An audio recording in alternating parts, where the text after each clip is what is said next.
How you folks doing, Okay, we'll man? close out the day with Diego Pavia, one of the most exciting players. Had a great season last year. I'm sure we'll have some questions for him. Who would like to start off? We'll go right here in the front row. Dick Cox with Lindy Sports and Cox Sports Broadcasting. You had a great first year playing in the SEC. What did you learn from that? Did you think you can build on for even a better season this year? Yeah, I think last year I kind of got banged up at the Kentucky game.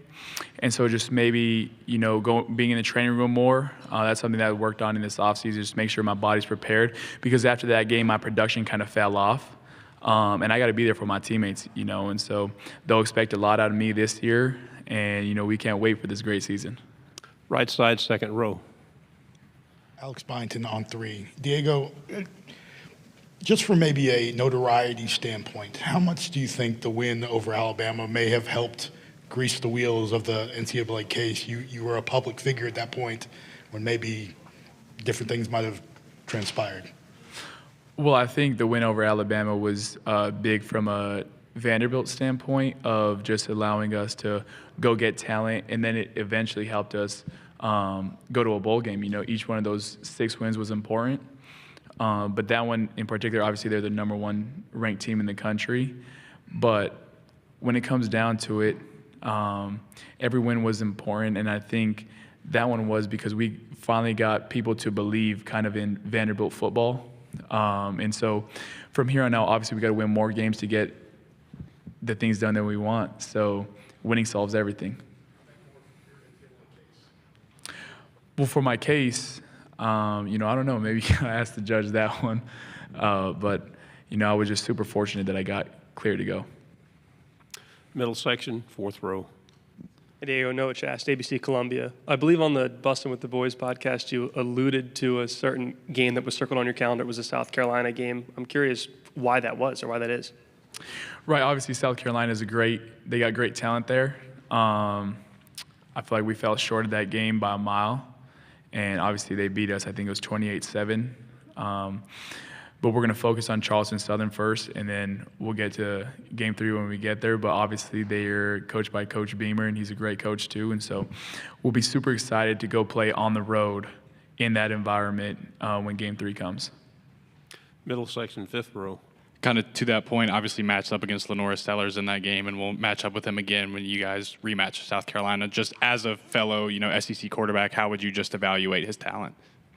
I think he's crazy talent. One, his athleticism is just different. He's got God-given talent too. He's 6'3" or something, 240 or something.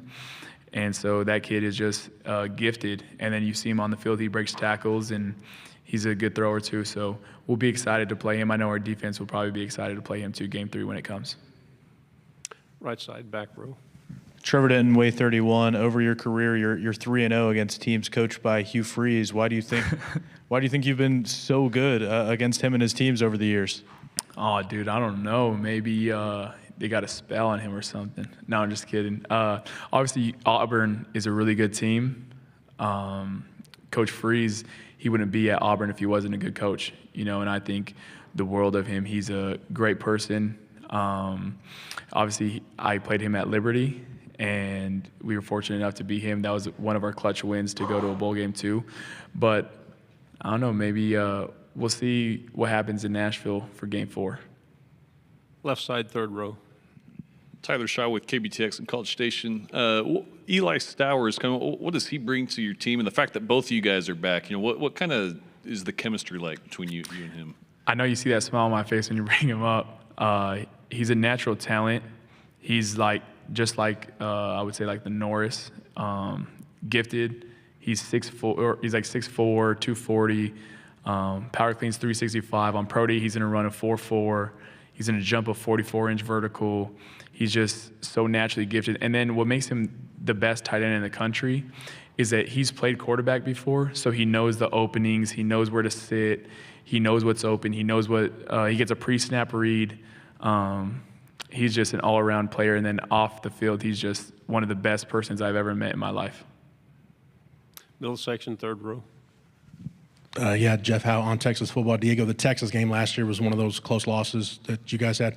Just your memories of what you remember about that game. Any thoughts on Texas? And then I know it's down the road on the schedule, but just looking forward to the return match in Austin this year.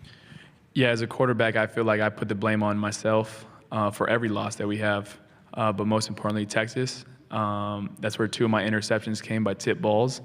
And so I need to get better. I need to find those throwing lanes. And, we score on one of those, then it flips.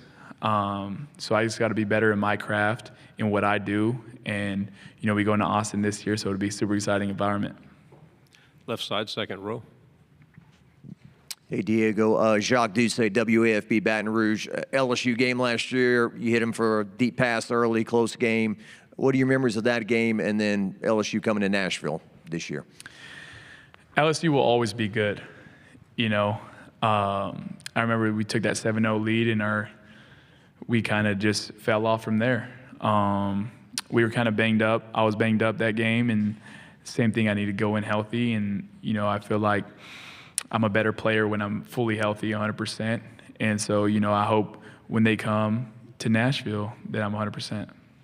Front row again.